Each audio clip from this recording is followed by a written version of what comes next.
하도록 하겠습니다.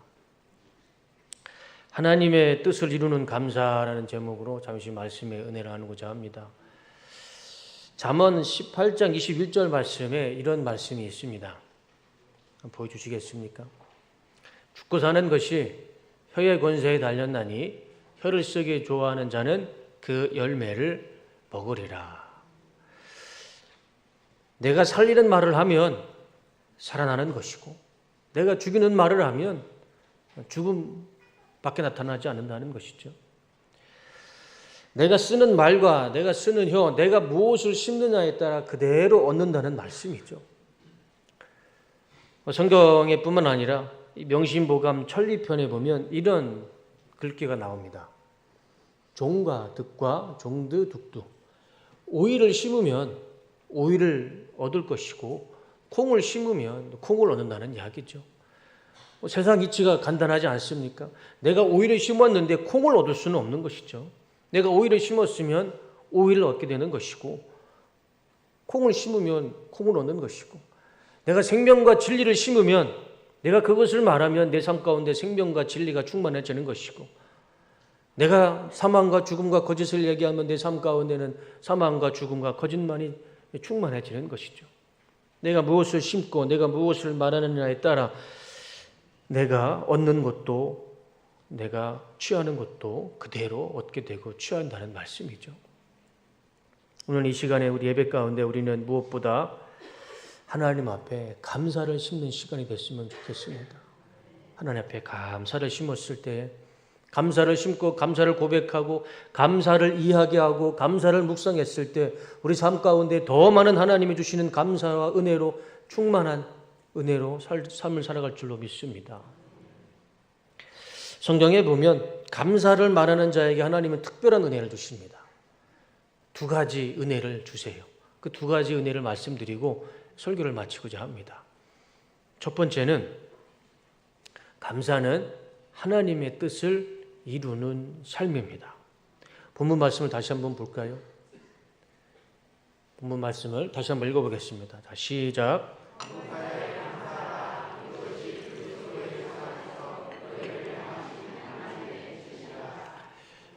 하나님은요, 성경은요, 우리가 범사에 감사하며 살아가라 말씀합니다. 범사가 무슨 말입니까? 모든 일에, 모든 상황에, 모든 일에 하나님 앞에 감사하며 살아가라. 왜 그럴까요? 왜 그렇게 범사에 감사하며 살아가야 될까요? 이유가 분명히 말씀해 주세요. 이유가 있어요. 하나님의 뜻이니까. 다른 이유 없습니다. 우리가 범사의 모든 일에 감사하며 살아가는 것이요. 하나님의 뜻을 이루는 삶이 되는 것입니다. 우리는 하나님의 뜻을 이루기 위해서는요. 감사하며 살아가면 하나님의 뜻을 이루는 복된 삶이 되는 줄로 믿습니다. 하나님의 뜻을 생각해 보면 하나님의 뜻이요 저 하늘 높은 곳에 있지 않습니다. 우리의 손에 닿지 않는 곳에 있지 않아요. 저 멀리 태평양 대서양 그 멀리 하나님의 뜻이 있지 않습니다. 땅속 깊은 곳에 하나님의 뜻이 있지 않아요. 하나님은 우리에게 나라를 구하고 인류를 구하고 거기에 하나님의 뜻이 있지 않습니다. 오늘 본문의 말씀에 하나님의 뜻이 어디 있느냐? 범사에 감사하는 것, 거기에 하나님의 뜻이 있다 말씀해 주고 있습니다. 내 삶 가운데 모든 일 가운데 감사하며 살아갈 때에 우리는 하나님 앞에 하나님의 뜻을 이루는 삶이 되는 것이라 말씀해 주고 있습니다. 하나님 지금 예배를 드릴 수 있게 돼서 감사합니다. 하나님 내가 건강해서 이렇게 뚝섬 침례교회 예배당에 나와서 오늘 이 시간에 예배 드릴 수 있게 돼서 감사합니다. 안 좋은 일이 있어도 내 인생에 어려운 일이 있고 고난이 있고 고초가 있을지라도 하나님 그러둠에도 감사합니다. 밥을 먹어도 하나님 맛있는 음식을 주셔서 일용할 양식을 주셔서 감사합니다. 오늘 떡을 하나 드립니다. 떡을 드실 때도 하나님 떡을 주셔서 감사합니다. 범사에 모든 것에 감사하며 살아갈 때 거기 하나님의 뜻이 있는 줄로 믿습니다. 직장 생활 하다 보면 좀 나한테 좀 서운하게 하는 사람들도 있지 않습니까? 그래도요, 하나님, 그래도 감사합니다. 집에 가면 아들, 딸들이 말을 안 듣잖아요. 그래도 이쁜 아들, 딸 주셔서 감사합니다. 아내를 주셔서, 남편을 만나게 해주셔서 감사합니다. 생각해 보면 감사가 너무 많습니다. 그 감사를 통해서 우리는 하나님의 뜻을 이루며 살아가는 삶이 된다. 성경은 말씀해 주고 있습니다. 영성이 깊은 사람, 믿음이 깊은 사람의 기준이 어디에 있을까요? 어떤 사람을 가지고 영성이 깊고 어떤 사람을 가지고 믿음이 깊은 사람이라고 이야기할 수 있을까요? 저는 그 기준이 감사에 있다고 생각을 합니다. 감사할 줄 아는 사람. 감사한 것이 하나도 없는 상황 속에서도 그 속에서도 감사를 찾고 감사를 보고 감사를 고백하는 사람. 그 사람이 진짜 영성 있고 그 사람이 진짜 믿음 있는 사람 아닐까요? 내 인생의 어려움 가운데 있음에도 정말 감사할 것이 없는 최악의 조건에 있을지라도 그럼에도 불구하고 그곳에서 하나님 앞에 감사를 찾고 하나님 그럼에도 감사합니다. 그렇게 고백할 줄 아는 사람. 그 사람이 진짜 영성이 깊고 믿음이 있는 사람이라 생각을 합니다. 그리고 거기에 하나님의 뜻이 있고요. 거기에 하나님의 은혜와 역사가 나타나는 삶이 될 줄로 믿습니다. 우리 성도님들이 잘 아시는 이 소설 중에 삼국지 아시죠? 이 삼국지에 그 총나라의 이 제갈공명이 굉장히 지략이 뛰어난 사람이잖아요. 근데 이 제갈공명하고 그 지략을 다투는 사람이 위나라의 사마이라는 사람이 있었습니다. 그러니까 제갈공명과 사마이가 아주 지략을 가지고 싸우죠. 근데 이 사마이는 평소에 두 가지 단어만 썼답니다. 다른 말보다 이 두 가지 단어를 주로 쓰면서 생활을 했다고 합니다. 그것이 바로 좋습니다. 또 감사합니다. 이 사마이가요, 이 두 단어를 그렇게 많이 썼답니다. 하루는 이 위나라에 전염병이 창궐을 해서 이 사마이가 군사니까 높은 위치에 있는 사람이니까 시찰을 하러 이 마을을 여러 군데를 돌아다닙니다. 근데 한 마을에 들어갔는데 성에 들어갔는데 길 한가운데에서 나이 지긋한 어르신이 중년된 아들을 품에 안고 통곡하며 울고 있더랍니다.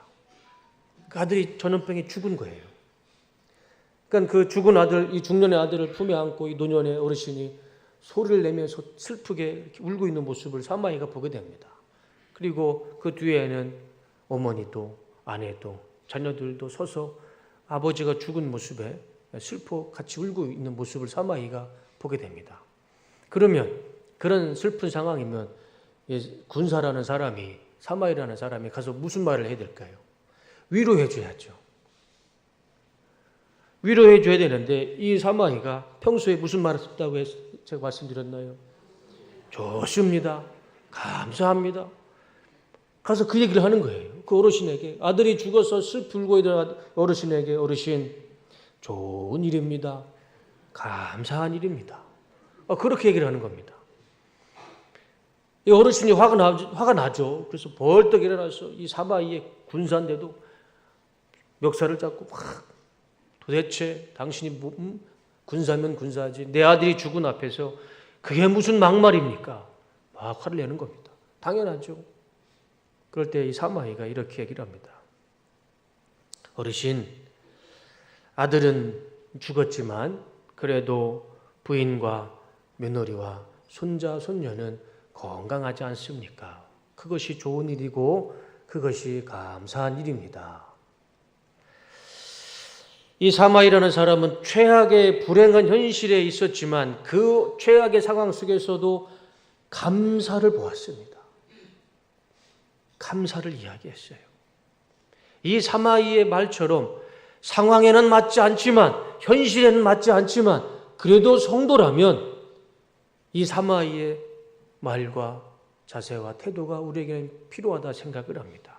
우리도요, 우리 인생 가운데 얼마나 많은 어려움이 있습니까? 어렵고 힘들고 요즘은 코로나 때문에 더 경기가 어려워지고 사업도 힘들고 그런 어려운 상황 속에 있음에도 불구하고 우리는 그 가운데에서도 하나님 앞에 감사를 찾아 하나님 앞에 감사를 고백하는 것이 하나님의 뜻을 이루는 성도의 삶이 될 줄로 믿습니다. 그런 삶 가운데 하나님이 은혜와 축복을 더할 것이라 저는 확신하고 믿습니다. 사람 관계도요, 똑같은 것 같아요. 내가 100번을 잘해줘도요, 한 번 나에게 서운하면 100번 잘하는 건 기억도 안 나고, 한 번 나한테 서운하게 한 것, 그것만 자꾸 생각이 나고, 그래서 사람과의 관계가 계속 무너지는 것 같아요. 기찻길 레일이 두 개잖아요. 기찻길 레일이 만날 수가 없습니다. 기찻길 레일이 만나면 어떻게 됩니까? 기차 무너져요. 넘어집니다. 기찻길 레일처럼 사람의 관계가 한 번 나를 서운하게 하면요, 기찻길 레일처럼 죽을 때까지 만날 수가 없는 거예요.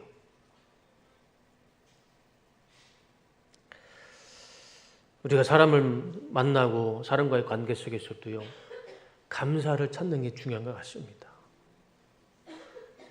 감사한, 나에게 아픔을 주고 서운하게 해주는 사람이 있다 할지라도요, 감사한 것은 분명히 있습니다.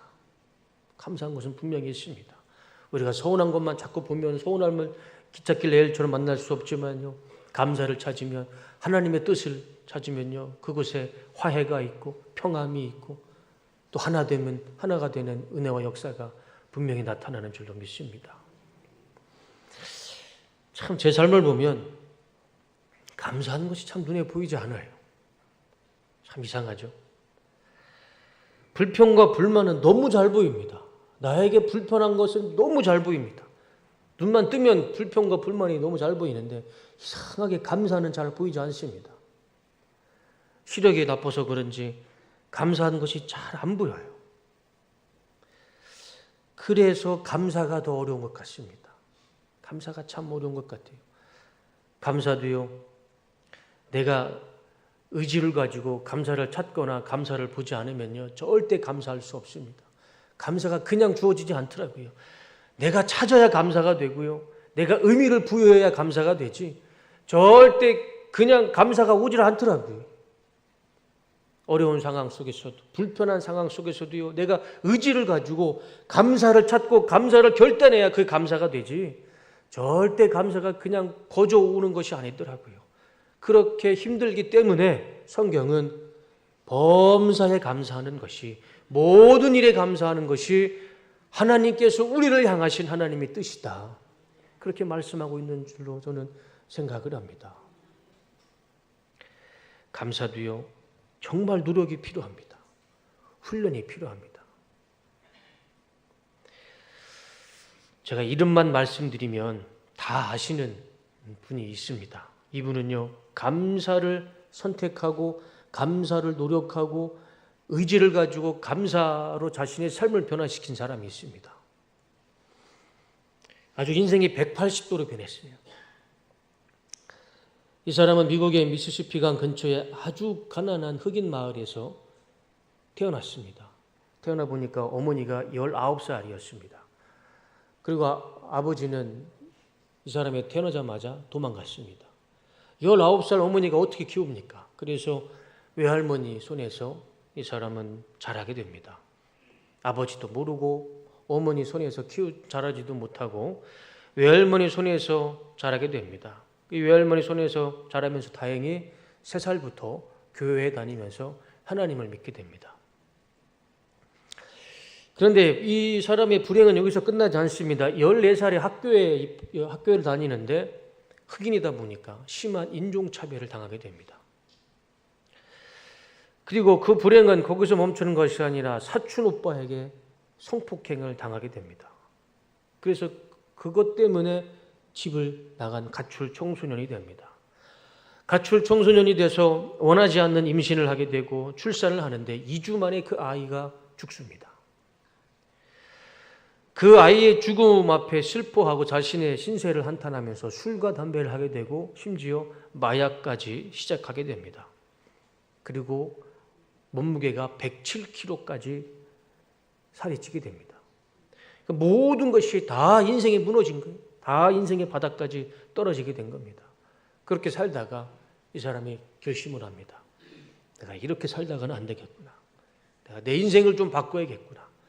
그래서 시작한 것이 뭐냐면 일기였습니다. 일기. 근데 그냥 일기가 아니고요, 감사일기를 쓰기 시작합니다. 오늘 나에게 있었던 아무것도 아닌 일상이지만 그래도요, 감사를 생각하고 감사를 선택해서 감사일기를 쓰기 시작합니다. 그래서 결국 이 사람은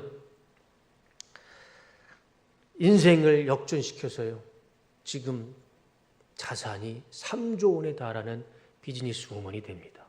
그리고 모든 사람이 이름만 이야기하면 다 존경하는 사람이 됩니다. 그 사람이 바로 사진 한번 보여주세요. 오프라 윈프리입니다. 다 아시죠? 저분이 인생 역전의 산 증인입니다. 본인이 수없이 얘기를 합니다. 감사일기를 써서 감사를 선택해서 하나님 앞에 감사하고 감사를 선택했을 때 그의 인생이 역전됐다는 것이죠. 그가 기록한 감사일기를 보면 정말 특별하지 않습니다. 감사일기가 이런 겁니다.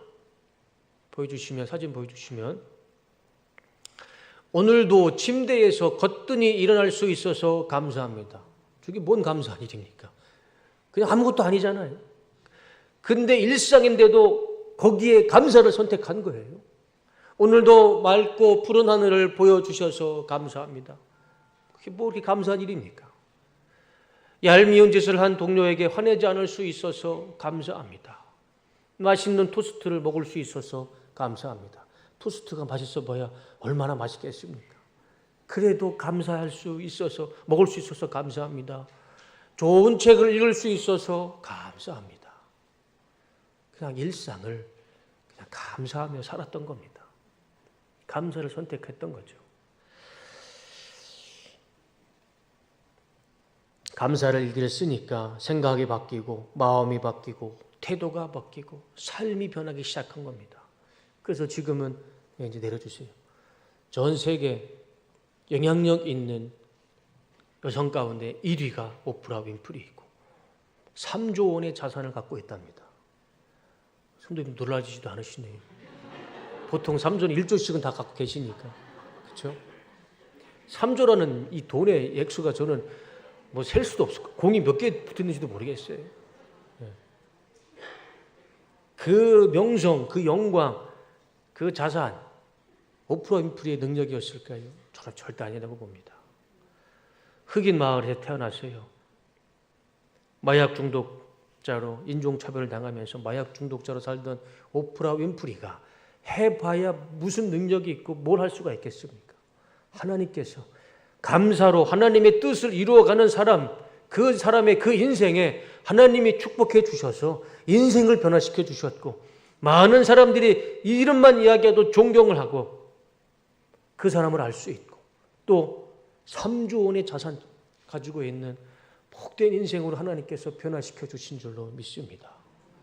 하나님의 뜻을 이루는 자에게 하나님이 역사해 주시는 것이죠. 감사. 우리도 이 시간에 하나님 앞에 감사한 일들만 생각했으면 좋겠습니다. 하나님께 감사만 선택하고 내가 의지를 가지고 뜻을 정해서 감사하며 살겠노라. 이 시간 하나님 앞에 결단하고 돌아가시기를 주님의 이름으로 축복합니다. 그랬을 때요, 우리도 적어도 자산 1조는 하나님께서 주시지 않겠습니까? 3조는 너무 욕심이라도 1조 정도는 하나님께서 주시면서 하나님을 위해서 멋있게 한평생 살다가 가면 그것이 복된 인생 아니겠습니까? 두 번째는 감사는요, 기적과 구원의 길입니다. 누가복음 17장에 보면 예수님이 사마리아 지역의 한 마을에 가십니다. 말씀을 한번 보여줘 보세요. 그럴 때 10명의 나병 환자가 예수님을 부르짖습니다. 예수님, 우리를 불쌍히 여기소서. 나병 환자는요, 사람들 가까이 가면 안 됩니다. 마을 속에서 살 수가 없어요. 왜냐하면 저주받은 사람들이라고 해서 도성 밖에서 거지처럼 살았어요. 그러니까 이 나병 환자들이 예수님을 멀리서 부를 수밖에 없는 상황이었습니다. 예수님, 우리를 불쌍히 여기소서 이렇게 외칠 때 예수님께서 그들에게 14절 말씀하시죠. 보시고 이르시되 가서 제사장들에게 너의 몸을 보이라 하셨더니 그들이 가다가 깨끗함을 받은지라. 저 말씀도요, 참 은혜가 있어요. 제사장이 어디에 있습니까? 도성 바깥에 있습니까? 도성 한가운데 있습니까? 성 한가운데 있죠. 유대인들은요 회당 중심으로 집을 짓습니다. 그 회당에 누가 있냐면 제사장들이 있어요. 그러니까 제사장은요 마을 중심에 있는 사람입니다. 그러면 나병 환자들이 도성 밖에서 왜 살겠습니까? 쫓겨났으니까.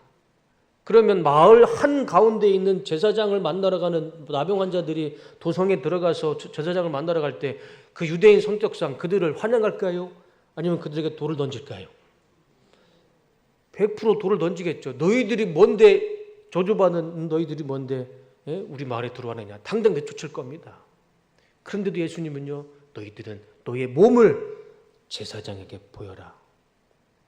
좀 쉬운 말씀은 아닙니다. 그럼에도 불구하고 이 10명의 나병 환자들이 어떻게 합니까? 순종합니다.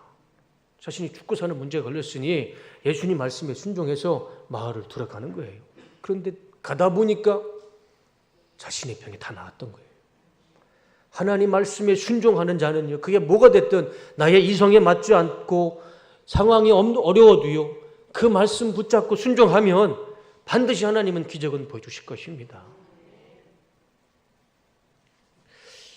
그러면 10명의 나병 환자가 불치병이 나았으면 이 나병 환자들은 누구한테 가서 누구에게 감사 인사를 해야 됩니까?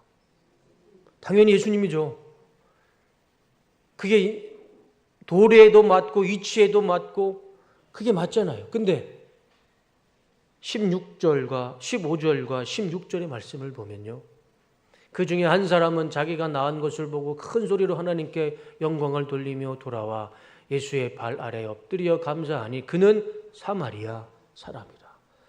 열의 9은요 다 자기 길로 갔습니다. 한 명만 돌아와서 하나님께 감사드렸어요. 한 명만. 그 9은 똑같은 하나님의 예수님의 말씀을 듣고요, 똑같이 순종하는 길에 똑같은 기적을 체험했습니다. 그럼 똑같이 예수님 앞에 와서 감사를 드려야 되는데 9명은 열의 9은 그냥 그 기적 받고 그냥 자기 인생으로 갔습니다. 사진 한번 보여주시겠어요? 그림 한번 보여주세요. 저 열의 9은 그냥 기쁜 나머지 자신의 삶을 갑니다. 근데 저 열의 9의 저 모습이 꼭 우리의 삶인 것 같아요. 우리의 삶인 것 같아요. 하나님 앞에 내 삶이 어려웠을 때는 간절히 기도하고 그 하나님의 은혜를 받고 우리가 인생의 문제가 해결되면 저렇게 9명처럼 나 몰라라 내 삶을 향해 달려가는 모습. 그것이 우리의 삶이 아닌가. 그래도 감사한 것은 한 사람이 돌아와서 예수님 앞에 감사로 인사를 드립니다. 그 돌아온 이 한 사람에게, 이 사마리아인에게 예수님이 이렇게 말씀하십니다. 19절 말씀 보여주시겠어요? 19절. 예수께서 대답하여 이르시되 10사람이 다 깨끗함을 받지 아니하였느냐? 그 9은 어디 있느냐? 이 이방인 외에는 하나님께 영광을 돌리러 돌아온 자가 없느냐 하시고 예수님이 한탄하시는 거예요. 똑같이 은혜를 받았는데 9은 어디 갔느냐? 마지막 절 9절. 그에게 이르시되 일어나 가라. 내 믿음이 너를 구원하였느니라. 예수님은요, 한 명 이 돌아와서 당신에게 감사로 절을 하고 인사를 하는 이 사람에게는요, 구원의 은혜까지 주세요. 이 9은요, 하나님의 기적은 체험했습니다. 그런데 거기서 끝났어요. 거기서 끝입니다. 그렇지만 하나님 앞에, 예수님 앞에 돌아와서 감사 인사를 한 이 한 명은요, 기적도 체험했고 구원도 받는 은혜를 받습니다. 이 사람은 살아도 천국이고 죽어도 천국이었습니다. 열의 9은 그냥 살아서는 기적으로 자기 인생의 기쁨대로 살았지만 그 9명은 천국은 못 갔을 겁니다. 크게 차이 아니겠습니까? 감사하는 자와 감사하지 못하는 자. 오늘 우리 17장 누가복음 17장 16절 말씀에 아주 중요한 말씀이 있죠. 예수의 발 앞에 엎드려 감사를 드렸다. 우리가요 늘 일상 가운데 하나님 앞에 나와서 감사로 살아갔을 때에 우리에게 기적도 주시고 우리에게 구원의 은혜도 베풀어 주실 줄로 믿습니다. 우리는 하나님의 은혜를 잊고 사는 사람들이 아닙니다. 모든 일에 범사에 하나님 앞에 감사하며 살아가는 성도의 삶이 되어야 합니다. 세상에 수많은 그리스도인들이 있습니다. 이 시간에도요, 한국만이라도, 이 대한민국만 해도 지금 수많은 성도들이 교회에서 예배를 드리고 있을 겁니다. 적어도 우리는 이 시간에 하나님 앞에 감사하는 마음으로 감사하는 예배를 드렸을 때에 우리는 이 시간에 하나님의 뜻을 이룰 것이고 하나님의 은혜와 구원의 은혜가 우리 가운데 임하는 줄로 믿습니다. 하나님을 잘 믿는 어떤 청교도 신앙을 가진 농부가 있었습니다. 그 농부에는 옆집에 이 농부를 괴롭히는 한 사람이 있었는데 대학교 교수였습니다. 얼마나 똑똑합니까? 근데 이 대학 교수가요, 무신론자였습니다. 그러니까 이 청교도 신자의 농부를, 신앙생활을 열심히 하는 이 농부를 굉장히 무시하는 겁니다. 하나님은 없고 신은 없고 왜 신이 없고 왜 하나님 없는지 막 이론적으로 막 설명하면서 설득을 시키는 겁니다. 계속 괴롭히는 거예요. 그래서 이 농부가 안 되겠다 싶어서 그 무신론자 교수를 저녁 식사를 초대합니다. 교수가 왔어요. 그리고 음식을 차려주면서 평소와 같이 식사 기도를 하자고 교수한테 얘기를 합니다. 근데 교수가 이렇게 얘기를 하죠. 15세기 종교개혁 시대부터 시작된 인간의 낡은 유물인 기도는 필요 없습니다. 그냥 식사나 하시죠. 그러니까 유물론자들, 그러니까 무신론자가 할 수 있는 이야기를 한 겁니다. 그러니까 농부는 할 수 없이 혼자 식사 기도를 하고 음식을 먹으면서 이렇게 얘기를 합니다. 교수님, 우리 집에도 교수님과 같은 똑같은 식구 하나가 있습니다. 교수가 깜짝 놀라는 겁니다. 누굽니까? 그가 참 다행입니다. 나같이 생각하고 나같이 믿는 사람들이 선생님 집에 또 한 명이 있으니 혹시 대학을 다니는 아들이 그렇습니까? 물어보는 거예요. 그랬더니 농부가 이렇게 얘기를 합니다. 아닙니다. 우리 집 돼지들이지요. 하나님께 감사할 줄 모르는 사람은 돼지와 다를 바 없습니다. 그 이야기를 듣고요, 교수가 화가 나가지고 문을 활짝 열고 박차고 나갔다는 그런 슬픈 이야기가 있습니다. 생각해보면 이 농부의 말이 맞죠. 사람과 동물의 차이가 무엇입니까? 동물은요, 배고프면 먹고 배부르면 먹지 않습니다. 감사할 줄 몰라요. 그러나 사람은 어떻습니까? 배가 불러도 감사하고 배가 고파도 감사하고 감사를 할 수 있다는 것이죠. 하나님 앞에 감사를 선택할 수 있다는 것이죠. 1960년 전기기관을 처음으로 발명한 사람이 프랑스 물리학자 또 발명가인 드니 파팽이라는 사람입니다. 이 사람은 그의 자서전에 이런 말을 남깁니다. 나는 3가지로 인해 늘 감사한다. 첫째는 날마다 주시는 일용할 양식이요. 둘째는 몸의 건강이요. 셋째는 영원한 삶을 향한 소망이다. 400년 전 프랑스에서 살았던 이 파팽이라는 사람의 감사가 2024년 지금을 살고 있는 우리 인생 가운데도 동일하게 우리는 고백할 수 있는 감사의 고백입니다. 우리도요, 매일마다 하나님이 주시는 이 일용할 양식에 감사하며 살아가야 됩니다. 우리는 하나님이 주시는 이 건강과 평안과 안식 속에서 살기 때문에 이 건강을 주시는 하나님 앞에 감사하며 살아가야 됩니다. 영원한 삶, 우리에게 천국의 소망을 주셨습니다. 우리는 그 천국의 소망을 품고 하루하루 감사하며 살아가야 됩니다. 그것이 400년 전 프랑스에 살던 파팽이나 지금 2024년 대한민국에 살고 있는 우리나 똑같은 고백이 될 수밖에 없다는 것이죠. 우리도 하나님 앞에 감사를 선택하며 살길 원합니다. 오늘 본문의 말씀을 마지막으로 다시 한번 볼까요? 다 같이 읽어보겠습니다. 자, 시작.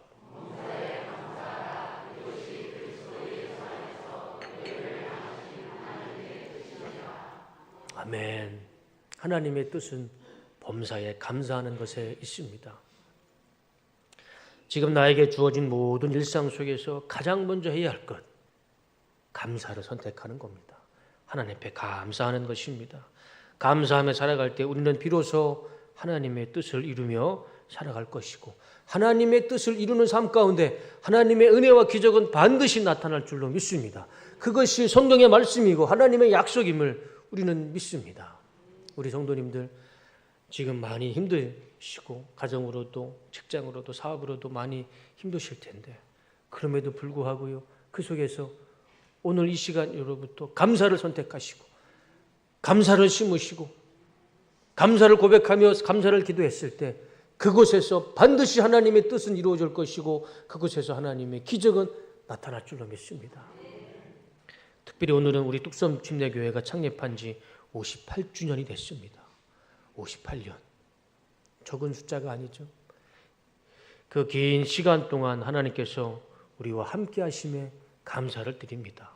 그리고 또 앞으로 100년, 200년 우리 뚝섬교회 우리 예수님이 오시는 그날까지 우리 하나님께서는 우리와 함께 하실 것이고 이 뚝섬교회를 통해서 하나님은 귀한 역사를 또 구원의 은혜를 베풀어 주실 줄로 믿습니다. 우리는 또 그것에 감사로 고백하며 또 하나님 앞에 영광 올려드릴 수가 있습니다. 하나님은 우리 뚝섬교회에 더 많은 구원의 은혜를 베풀어 주실 줄로 믿습니다. 이런 하나님의 은혜에 매일마다 감사하며 하나님의 뜻을 이루시는 우리 뚝섬 침례교회가 되시고 우리 성도님들이 다 되시기를 주님의 이름으로 축원하고 축복합니다. 기도하겠습니다.